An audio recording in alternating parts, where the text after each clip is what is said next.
Hello students, in this video we'll discuss chapter number 11 Akbar the great. बेटा इस chapter में हम डिस्कस करेंगे अकबर एम्परर कब बनते हैं, अकबर के फादर ग्रैंडफादर अपने किंगडम को कंसोलिडेट क्यों नहीं कर पाते हैं, मनसबदारी सिस्टम क्या है, सेकेंड बैटल ऑफ पानीपत में क्या हुआ था। ऑल इन ऑल ये चैप्टर बहुत इंटरेस्टिंग है, तो स्टार्ट करते हैं चैप्टर को। बेटा आप सबको पता है कि मुग़ल एम्पायर का जो फाउंडेशन रखा था वो किसने रखा था बेटा? बाबर ने। बाबर कौन थे? अकबर के दादाजी, अकबर के ग्रैंडफादर का नाम क्या था? बाबर। तो अकबर के जो ग्रैंडफादर थे बाबर, उन्होंने इंडिया में मुग़ल एम्पायर का फाउंडेशन रखा, ठीक है। पर उनकी जल्दी ही डेथ हो जाती है, जिस वजह से वो अपनी पोजीशन को कंसोलिडेट नहीं कर पाते हैं। कंसोलिडेट का मतलब क्या होता है? अपनी स्थिति को मजबूत करना। कंसोलिडेट करने का मतलब क्या होता है? आपके बनाए रूल्स रेगुलेशन जब लोग फॉलो करने लग जाएं, आपको अपना किंग समझने लग जाएं, आप और ज़्यादा स्ट्रेंथन हो जाएं उस एरिया में, तो इसको ही कंसोलिडेशन कहते हैं।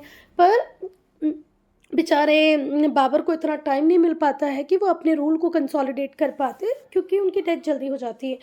अकबर के आने के पहले जो मुग़ल एम्पायर है वो था, तो पर उसकी पोजीशन उतनी स्ट्रेंथन नहीं थी जितनी किसके टाइम में हुई? अकबर के टाइम में हुई। अच्छा, बाबर की जब डेथ हो जाती है उसके बाद रूल कौन करना स्टार्ट करते हैं बेटा? हुमायूं। हुमायूं कौन है? अकबर के फादर हैं और बाबर ग्रैंडफादर हैं, ठीक है। तो जब हुमायूं रूल करने आते हैं तो वो भी बहुत टाइम तक रूल नहीं कर पाते हैं, क्योंकि उन्हें बाहर निकाल देते हैं। कौन? शेर शाह सूरी। आउस्टेड मतलब होता है बाहर निकाल देना, उखाड़ फेंकना। तो हुमायूं भी बहुत टाइम तक रूल नहीं कर पाते इंडिया में, उन्हें भी कौन भगा देते हैं इंडिया से? शेर शाह सूरी। पर हुमायूं सक्सेसफुल होते हैं, वो अपने लॉस्ट एम्पायर को वापस से रीगेन कर लेते हैं, पर जल्दी ही उनकी भी डेथ हो जाती है। देखो, पहले तो वो आए, थोड़े टाइम रूल कर पाते, उसके बाद शेरशाह सूरी ने उन्हें भगा दिया, मतलब ऐसी कंडीशंस क्रिएट कर दी कि हुमायूं को जाना पड़ा। पर हुमायूं वापस से लौट कर आते हैं पूरी ताकत के साथ, और उन्हें एक सक्सेस मिलती है, वो अपनी पावर को रीगेन कर लेते हैं। पावर रीगेन करने के बाद वो ज़्यादा टाइम तक फिर रूल नहीं कर पाते, क्योंकि उनकी डेथ हो जाती है। अब नेक्स्ट एम्परर कौन बनेगा? तो नेक्स्ट एम्परर बनेगा अकबर। तो अकबर के पापा हुमायूं, हुमायूं के पापा बाबर।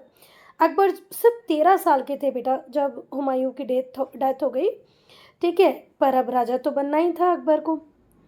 तो ये किसकी रीजेंसी में राजा बन जाते हैं, एम्परर बन जाते हैं? बैरम खान या बैरम खान। तो बेटा ये जो वर्ड रीजेंट होता है, इसका मीनिंग क्या होता है? एक ऐसा पर्सन जो रूल करेगा किंगडम को टेम्पररी बेसिस पे, क्योंकि जो रूलर है वो माइनर है, मतलब बहुत छोटा है, तो उसकी जगह पे कोई और रूल करेगा, पर उसका रूल टेम्पररी होगा। जैसे ही ये जो रूलर है कमान संभालने लायक होगा तो सब कुछ उसके हाथ में आ जाएगा। तो रीजेंसी ऑफ बैरम खान मतलब बैरम खान के साथ में कौन रूल करेंगे? अकबर। बैरम खान बैक एंड पे सब कुछ करेंगे, पर राजा किसको माना जाएगा? अकबर को। फिर से एक बार सुन लो आप, रीजन का मीनिंग क्या होता है? क्योंकि अकबर के रीजेंट थे कौन? Bairam Khan. Regent is a person appointed to govern a state temporarily when the monarch is minor, absent। या तो माइनर होगा या एब्सेंट होगा, उस टाइम में जो भी व्यक्ति रूल करेगा किंगडम पे उसे क्या कहेंगे? रीजेंट। तो बैरम खान की रीजेंसी में अकबर रूल करेंगे, ठीक है। और भाई बैरम खान को ही क्यों चुना गया? क्योंकि हुमायूं के बहुत ही समर्थ और ट्रस्टेड जनरल में से एक थे बैरम खान। तो अच्छा खासा कॉन्फिडेंस था हुमायूं को किसके ऊपर? बैरम खान के ऊपर। तो बैरम खान की रीजेंसी में नेक्स्ट एम्परर घोषित कर दिए जाते हैं कौन? अकबर। प्रोक्लेम करना मतलब घोषणा कर देना, घोषित कर देना। बैरम खान सच में बहुत एबल थे बेटा। जब हुमायूं की डेथ हो जाती है तो जो अकबर होते हैं वो होते हैं, कहाँ होते हैं? कलानौर। कलानौर कहाँ पर है? पंजाब। तो जब हुमायूं की डेथ हो रही होती है, मतलब हुई थी, तब अकबर कहाँ पर थे? कलानौर। कलानौर कहाँ पर है बेटा? पंजाब, ठीक है। तो इनका जो कोरोनेशन है, मतलब जहाँ इन्हें राजगद्दी मिली, इनका राज्याभिषेक जो हुआ वो कलानौर में ही हुआ, मतलब पंजाब में ही हुआ। और कब हुआ? 1556 CE में। 1556 कॉमन एरा में कोरोनेशन, राज तिलक हो जाता है किसका? अकबर का। और वो कहाँ होता है? कलानौर। कलानौर कहाँ पर है बेटा? पंजाब। अब हम डिस्कस करेंगे बैरम खान रीजेंसी। ठीक है। तो जब अकबर को थ्रोन मिला तो इंडिया में जिस एरिया में अकबर रूल करने वाले थे, है ना, या जो एरिया हुमायूं के पास था, वहाँ पर पॉलिटिकल इंस्टेबिलिटी बहुत ज़्यादा थी। नॉर्थ में भी बहुत इनसिक्योरिटी थी, नॉर्थ वेस्ट में भी इनसिक्योरिटी थी, इंस्टेबिलिटी थी। मतलब ऐसा नहीं था कि अकबर को सब कुछ बहुत ही आसानी से मिलने वाला था कि भाई सब कुछ अच्छा चल रहा है, पापा सब कुछ बिल्कुल सेट करके गए। भाई पापा को सेट करने का टाइम कहाँ मिला, पापा की तो डेथ जल्दी ही हो गई ना। पापा बहुत कम टाइम रूल कर पाए, तो वो अपने बच्चे के लिए जिस तरीके का प्लेटर देना चाहिए था वैसा नहीं दे पाए। बहुत इनसिक्योरिटी थी, पॉलिटिकल इंस्टेबिलिटी थी। तो इनके भी आसपास में बहुत एनिमीज़ थे। His rule was threaten by enemies from, बेटा देखो इतनी कम एज में ये रूलर बन गए, साथ में ना इनके दादाजी ज़्यादा रूल कर पाए ना पापा जी ज़्यादा रूल कर पाए, तो कंसोलिडेशन मुगल एम्पायर का अब तक नहीं हुआ है। तो आपको क्या लगता है इतना इजी गोइंग होगा अकबर के लिए इतनी छोटी एज में आसानी से सब कुछ रूल कर पाना? हर व्यक्ति यही सोचेगा ना, अरे ये तो बच्चा है, चलो मैं राजपाट हथिया लेता हूँ, है ना। तो इनको खतरा था हर तरफ से, ऑल साइड्स, हर तरफ से ही इन्हें खतरा था। पर इनकी जो स्ट्रेटजीज़ थी, जो पॉलिसीज़ थी, वो इतनी अच्छी थी कि मुग़ल एम्पायर अपनी ग्लोरी को बहुत जल्दी अचीव कर लेता है और एफिशिएंट गवर्नमेंट को एस्टेब्लिश करता है। और बेटा अकबर के हाथों में जैसे ही सत्ता आती है, मुग़ल रीन जब अकबर के हाथों में होती है तो बढ़िया तरीके से सरकार यहाँ पर बनती है, बहुत ही एफिशिएंट गवर्नमेंट होती है ना। जो ग्लोरी मुग़ल एम्पायर को मिलनी चाहिए वो अकबर के टाइम में मिलती है।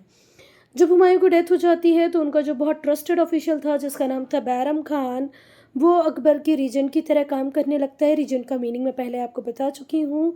बैरम खान बिकम वकील, वकील बोल तो चीफ मिनिस्टर बन जाते हैं वो पूरे किंगडम के। ये बेटा ऐसे पीडीएफ भेजते हो ना कि लास्ट वर्ड पढ़ने में ही नहीं आता है। और कौन सा टाइटल लेते हैं? बैरम खान खाने खाना, ठीक है। तो बैरम खान वकील मतलब चीफ मिनिस्टर बन जाते हैं पूरे किंगडम के और टाइटल उन्हें मिलता है खाने खाना।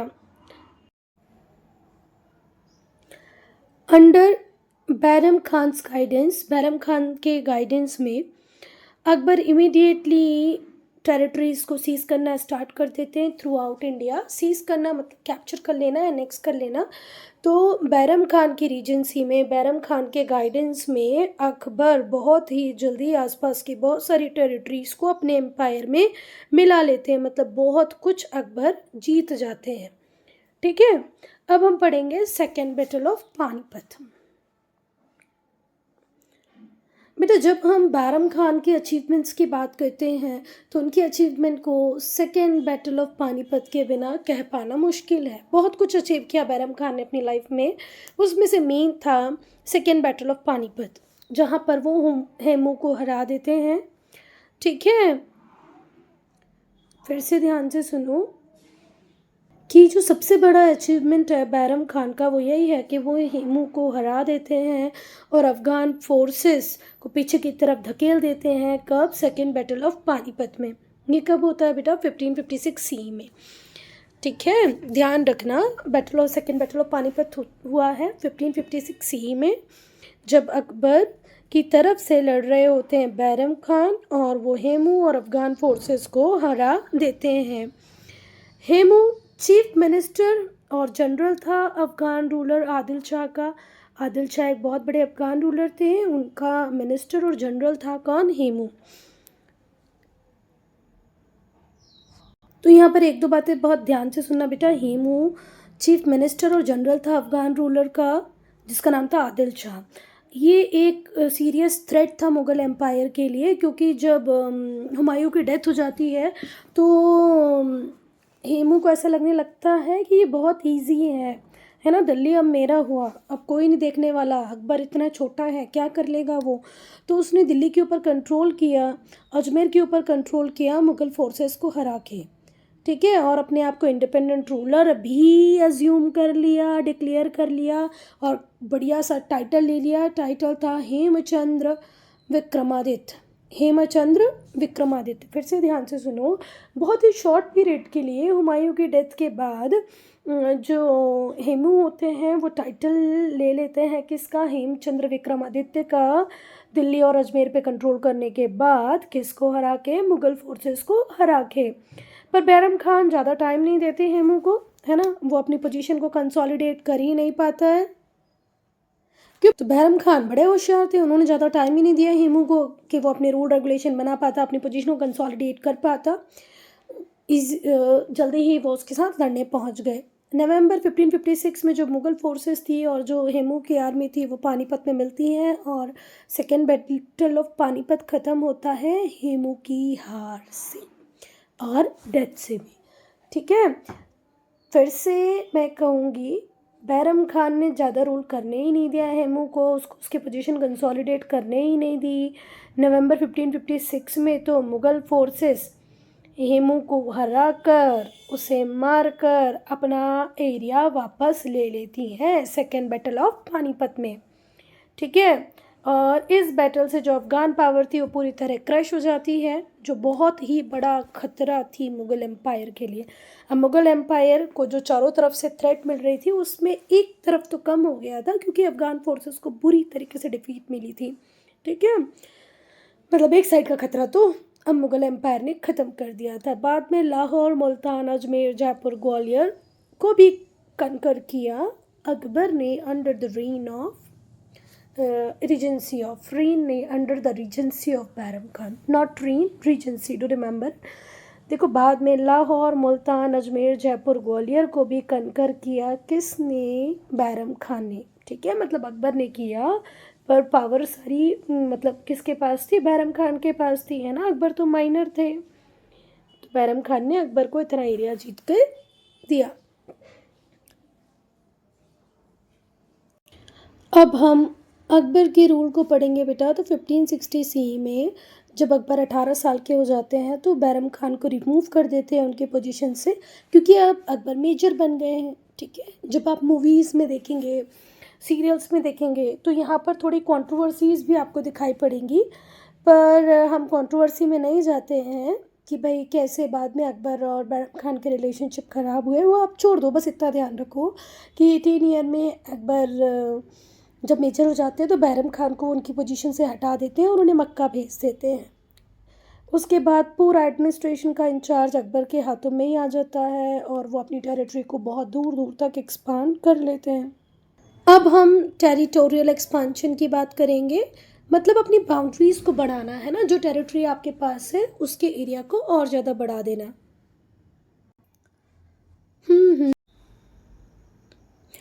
अब बेटा हम टेरिटोरियल एक्सपांशन को पढ़ेंगे। टेरिटोरियल एक्सपांशन का मतलब क्या होता है, अपनी बाउंड्रीज़ को बढ़ाना। तो हम देखेंगे अकबर अब कैसे अपनी बाउंड्रीज़ को बढ़ाएंगे। तो जो पहला स्टेप अकबर लेते हैं बैरम खान को डिसमिस करने के बाद, वो सबसे पहले तो कन्फ्लिक्ट, मनमुटाव, झगड़े, वाद विवाद, उसको सॉल्व करते हैं। किसके बीच के झगड़े, मनमुटाव, नोबेलिटी। बेटा ये जो नॉबल्स थे वो आपस में लड़ते रहते थे, उनके बीच में बहुत सारे कन्फ्लिक्ट्स थे। तो अकबर ने सोचा सबसे पहले तो मैं इसको सॉल्व करता हूँ। ये कैसे होंगे, डिप्लोमेटिक स्किल्स से, चतुराई से, कूटनीति से, ऑर्गेनाइजेशनल कैपेबिलिटीज़। भाई अकबर बहुत अच्छे ऑर्गेनाइज़र थे, उनकी ऑर्गेनाइजेशनल कैपेबिलिटीज़ बहुत अच्छी थी। कैपेबिलिटी का मतलब होता है क्षमताएं, ऑर्गेनाइज करने का मतलब आपको पता है। तो उनकी ऑर्गेनाइजेशनल कैपेबिलिटीज़ बहुत अच्छी थी। डिप्लोमेटिक स्किल्स का उन्होंने यूज़ किया और कन्फ्लिक्ट्स को रिजॉल्व किया। किसके बीच के, नॉबल्स के बीच के।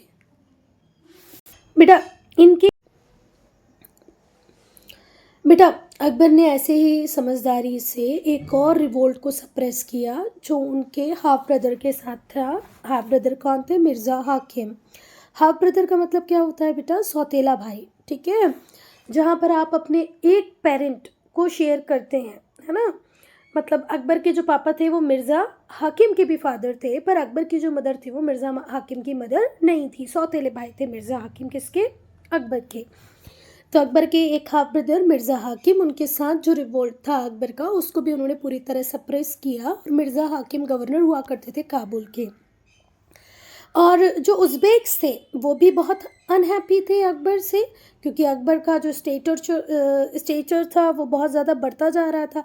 अकबर की बढ़ती पॉपुलैरिटी, अकबर का बढ़ता स्टेचर बहुत ज़्यादा परेशान कर रहा था किसको, उज़्बेक्स को। उज़्बेक्स को लगता था भाई ये कल का आया लड़का, ये कैसे इतना सब कुछ कर ले रहा है, इसको लोग मान रहे हैं, समझ रहे हैं। मतलब जो नोबेलिटी थी वो तक अब इसकी बात सुन रही है, आपस में लड़ नहीं रही है, तो ये तो गलत बात है, ठीक है। तो अकबर के बढ़ते स्टेचर से डर रहे थे Uzbeks. After dealing with this initial problems, ये जो थोड़ी बहुत इनिशियल प्रॉब्लम्स थी, इनसे डील करने के बाद अकबर ने कोशिश की कि भाई अब बस, अब इन छोटी छोटी प्रॉब्लम्स को मुझे नहीं सॉल्व करनी है, अब तो मुझे एक्सपांशनिस्ट पॉलिसी एम्बार्क करनी है, ठीक है। मुझे अब अपने साम्राज्य को विस्तृत रूप देना है। अब नहीं, कहाँ मिर्ज़ा हाकिम, कहाँ उज़्बेक, तुमको जो करना है वो करो, मुझे जो करना है मैं वो करूँगा। अब हम चलते हैं मालवा। अकबर ने मालवा को जीता 1561 सी में। 1561 सी में अकबर ने जीत लिया मालवा को, ठीक है। मुग़ल आर्मी और मुग़ल आर्मी को जो थे लीडरशिप देने वाले वो थे अधम खान। अधम खान कौन थे बेटा? अकबर के फॉस्टर ब्रदर थे। अकबर के फॉस्टर ब्रदर अधम खान की हेल्प से जीता गया किसको? मालवा को, ठीक है।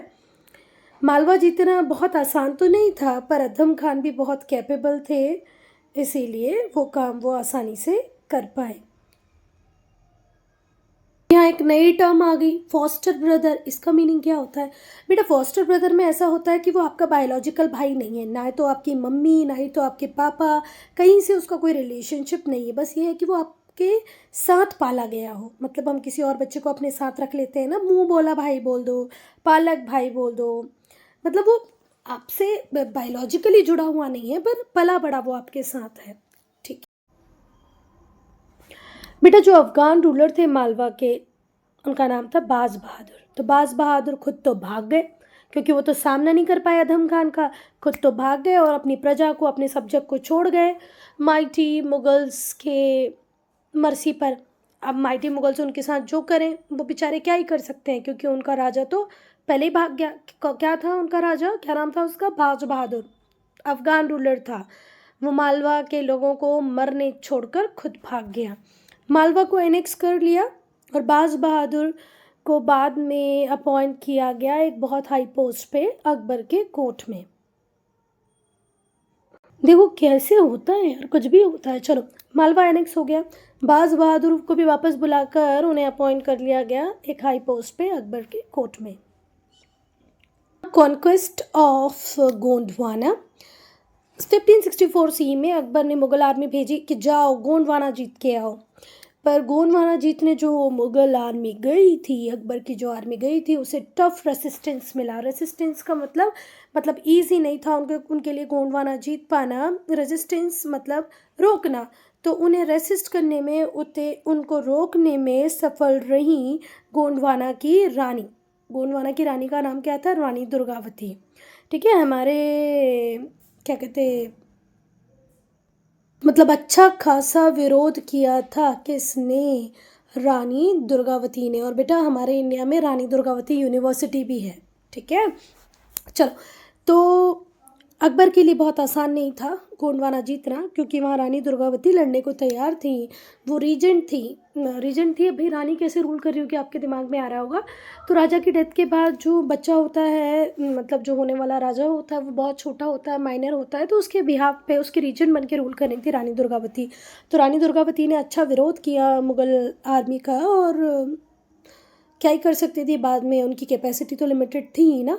पर बाद में वो हार जाती हैं, वो अपने आप को खुद मार लेती हैं और गोंडवाना मुग़ल कंट्रोल में आ जाता है। फिर से ध्यान से सुनो, 1564 में अकबर मुग़ल आर्मी भेजते हैं गोंडवाना जीतने के लिए, पर उन्हें अच्छा खासा रेजिस्टेंस मिलता है रानी दुर्गावती से। रानी दुर्गावती रीजेंट होती हैं, क्योंकि उनका बच्चा इतना छोटा होता है कि वो इंडिपेंडेंटली रूल नहीं कर पाएगा, तो रानी दुर्गावती उसके बिहाफ पे रूल कर रही होती है, ठीक है।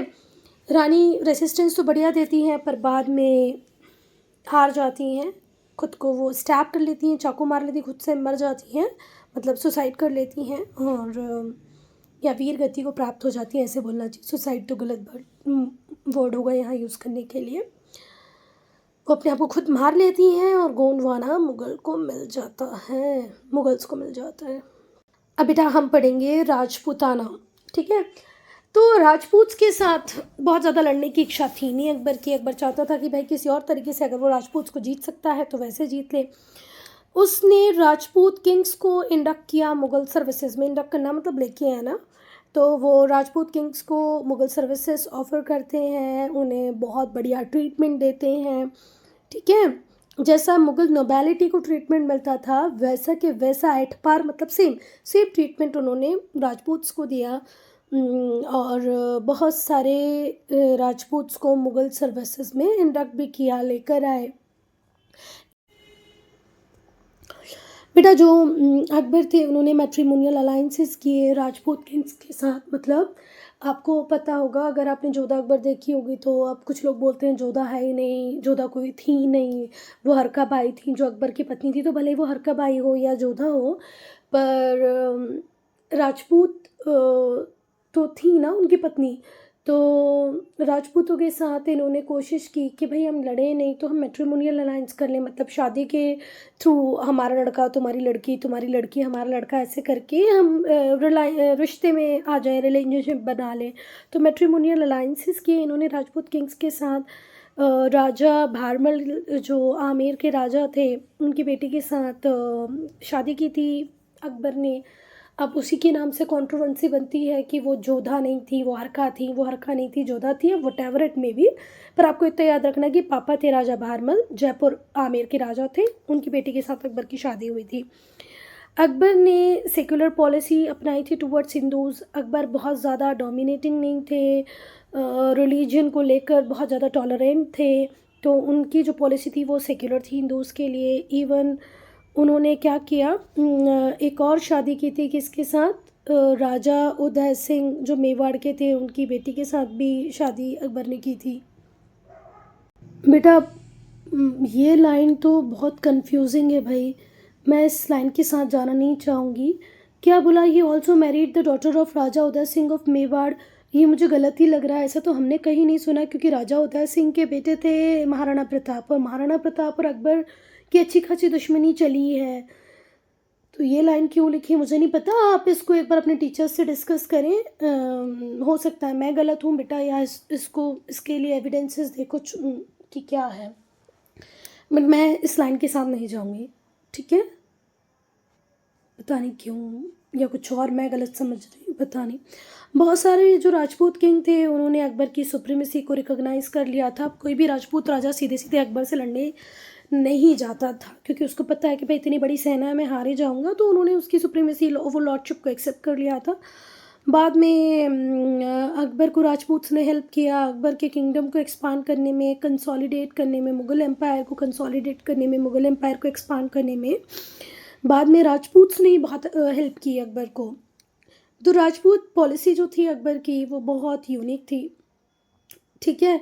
इससे ना सिर्फ कॉन्फ्लिक्ट ख़त्म हुए राजपूत और मुस्लिम रूलर्स के, पर अकबर को अपने एम्पायर को कंसोलिडेट करने में भी बहुत हेल्प मिली, ठीक है। कंसोलिडेट करने का मतलब क्या होता है, मैंने बताया, एक पर्टिकुलर एरिया के लिए जब आप taxation policy, revenue policy, economic policies बनाए, वहाँ के लोग उसको फॉलो करें, आपको पसंद करने लगें, आप अपनी पोजीशन को मजबूत कर लो, यही होता है कंसोलिडेशन। तो बेटा जो अकबर की राजपूत पॉलिसी थी उससे बहुत एडवांटेजेस अकबर को मिले। उसने जो लॉन्ग ड्रॉन कन्फ्लिक्ट थे राजपूत और मुस्लिम के बीच के, वो तो ख़त्म हुए ही हुए, साथ में अकबर या मुग़ल रूल भी इजीली कंसोलिडेट हो गया।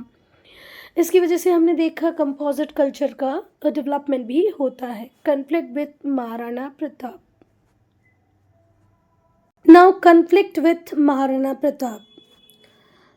एक ही राजपूत किंग थे जो अकबर के सामने खड़े रहे, जिन्होंने कभी अकबर की ओवरलॉर्डशिप को एक्सेप्ट नहीं किया, कभी अकबर की सुप्रीमेसी को एक्सेप्ट नहीं किया। वो थे महाराणा प्रताप और उनके बेटे अमर सिंह। और बेटा यही महाराणा प्रताप का नाम है, पापा का नाम, महाराणा प्रताप के पापा का नाम है राजा उदय सिंह, और ये लोग मेवाड़ के ही थे। तभी मैं बोल रही हूँ कि ये लाइन गलत है, कहीं ना कहीं इस पर या तो मुझे ज़्यादा जानने की कोशिश करनी चाहिए, या तो बुक में गलत लिखा है, आप लोग उसको ज़रा देख लेना, अपने टीचर से एक बार डिस्कस करना। तो एक ही राजपूत किंग थे जिनका नाम था महाराणा प्रताप, और उनके बेटे अमर सिंह। ये लोग कभी भी बेटा अकबर को बहुत ज़्यादा वेटेज देने के पक्ष में नहीं थे, अकबर के साथ अलायंस बनाने के पक्ष में नहीं थे। ये लोग सिसोदिया क्लान के थे। सिसोदिया क्लान कहाँ की? मेवाड़ की। सिसोदियाओं की जो कैपिटल थी वो चित्तौड़ थी, जिसे 1568 में कैप्चर कर लिया गया था।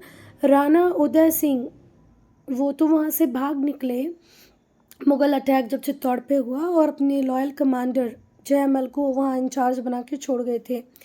जो किला था चित्तौड़ का वो फाइनली कैप्चर हुआ बहुत लंबे टाइम के बाद, ठीक है, जब जयमल को मार दिया था मुग़ल सेना ने। जितनी भी राजपूत विमेन थी चित्तौड़ में, उन्होंने जौहर परफॉर्म कर लिया था। बेटा चित्तौड़ तो गया है ना, राजा के हाथ से चित्तौड़ तो चला गया, पर जो राजपूत से मेवाड़ के वो फिर भी मुग़ल फोर्सेस से लड़ते रहे। उदय सिंह जो थे उन्होंने एक नई सिटी बनाई जिसका नाम था उदयपुर। जब वो चित्तौड़ से भागे ना, चित्तौड़ से भाग जाने के बाद उन्होंने एक नई कैपिटल या नई सिटी बना ली जिसका नाम था उदयपुर। कैपिटल तो नहीं बोलेंगे, पर एक नई सिटी बना ली उदयपुर। चित्तौड़ जरूर इन लोगों के हाथों से चला गया, पर जो मेवाड़ में रह रहे राजपूत थे उन्होंने हार नहीं मानी, वो मुग़ल फोर्सेस से लड़ते रहे। उदय सिंह ने एक नई सिटी बना ली उदयपुर। इनके जो बेटे थे महाराणा प्रताप वो भी कंटिन्यू स्ट्रगल करते रहे। फाइनली जो राजपूत फोर्सेस थी और मुग़ल आर्मी थी वो 1576 में मिलती हैं और होता है battle of Haldi Ghati. Battle of Haldi Ghati में राजपूत फोर्सेस किससे लड़ रही होती हैं? मुग़ल आर्मी से। कब होता है बैटल ऑफ हल्दी घाटी? 1576 में। 1576 में 1576 में हल्दी घाटी का बैटल होता है, जिसमें राजपूत और मुग़ल आर्मी आमने सामने होती है। जो मुग़ल आर्मी होती है उसे लीड कर रहे थे मान सिंह, जो आमेर के थे, अकबर के अलाय थे, और दूसरी साइड थे महाराणा प्रताप। और महाराणा प्रताप की यहाँ पर होती है हार, पर वो मरते नहीं हैं, वो भाग जाते हैं हिल्स की तरफ और फिर वहीं से अपने स्ट्रगल को कंटिन्यू रखते हैं। किसके टूवर्ड्स? मुगल्स के टूवर्ड्स। चित्तौड़ गया, फिर भी मेवाड़ के राजपूत लड़ते रहे। उदयपुर नया कैपिटल बना लिया उदय सिंह ने। Finally battle of Haldi Ghati होता है 1576 में, जिसमें मुग़ल आर्मी की तरफ से लीडरशिप थी किसके पास? मान सिंह, जो आमेर के थे। एक तरफ लड़ रहे थे राणा प्रताप, है ना, महाराणा प्रताप। महाराणा प्रताप की हार होती है, वो भाग जाते हैं जंगलों में और वहाँ से अपने स्ट्रगल को कंटिन्यू रखते हैं। अदर कॉन्क्वेस्ट की अगर हम बात करें तो 1570 से 1585 15 साल अकबर गुजरात, बिहार, बंगाल को कैप्चर करने में लगाते हैं, ठीक है, और अफ़गान्स की पावर को और ज़्यादा रिड्यूस कर देते हैं। तो 15 साल 1570 से 1585 अकबर मैनेज कर पाते हैं गुजरात को जीतना, बिहार को जीतना, बंगाल को जीतना, और अफ़गान्स की पावर और कम हो जाती है।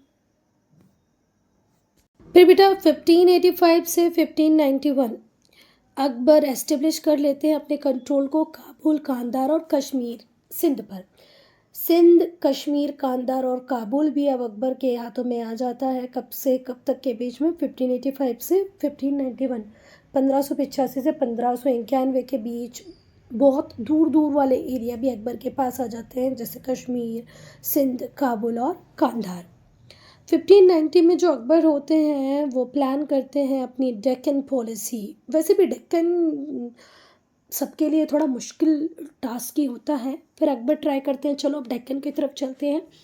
तो 1590 के बाद अकबर डेक्कन की तरफ जाना प्लान करते हैं और डेक्कन स्टेट्स को मुग़ल कंट्रोल में लाने की कोशिश करते हैं। ग्रेजुअली जो मुग़ल टेरिटरीज़ हैं वो डेक्कन की तरफ भी फैल जाती हैं। अहमदनगर, बेरार, खानदेश, ये भी किसके कंट्रोल में आ जाते हैं? मुग़ल एम्पायर वहाँ तक एक्सपांड कर जाता है, अकबर का कंट्रोल इनके ऊपर एस्टेब्लिश हो जाता है। तो 1590 के बाद अकबर जाते हैं डेक्कन और वहाँ पर भी उन्हें जीत मिलती है। अहमदनगर, बेरार, खानदेश इनके पास आ जाता है। बेटा थ्रू सिस्टमेटिक एक्सपांशनिस्ट पॉलिसी, जो बहुत ही प्रॉपर, बहुत ही सिस्टम के साथ बनाई हुई एक्सपांशनिस्ट पॉलिसी थी, उसके साथ अकबर पूरे इंडिया को अपने कंट्रोल में ले आते हैं और मुग़ल एम्पायर को एक डेफिनेट शेप दे देते हैं। इनका जो एम्पायर है वो हिमालय, नॉर्थ में हिमालय से लेकर साउथ में गोदावरी तक था। हिंदू कुश जो वेस्ट में है से ईस्ट में ब्रह्मपुत्र तक हो जाता है। ईस्ट में ब्रह्मपुत्र, वेस्ट में हिंदू कुश, नॉर्थ में हिमालय, साउथ में गोदावरी। इतना बड़ा एरिया अब किसके पास आ जाता है? अकबर के पास आ जाता है। तो बेटा अकबर के रीजेंट बैरम खान कौन सा टाइटल लेते हैं? खाने खाना। खाने खाना यहाँ पूरा नहीं लिखा हुआ है, आप लिख लेना खाने खाना, है ना। जो सेकेंड बैटल ऑफ पानीपत होता है उसमें मुग़ल आर्मी हेमू को हरा देती है। रानी दुर्गावती कहाँ से हैं? गोंडवाना से हैं। वो अकबर आर्मी के अच्छी खासी टक्कर देती हैं। अकबर आर्मी उनके करेज को मानते हैं बेटा, सच में मानते हैं। देन मुग़ल फोर्सेस को बैटल ऑफ हल्दी घाटी में जीत मिलती है, किसके खिलाफ? महाराणा प्रताप। महाराणा प्रताप हारते हैं, मुग़ल फोर्सेस जीती हैं बैटल ऑफ हल्दी घाटी में। मुग़ल फोर्सेस को हल्दी घाटी के बैटल में कौन लीड कर रहा था? तो वो थे राजा मान सिंह आमेर वाले। So stay tuned in. I'm in English video here only. If you have any doubt, any problem, to write in comment section.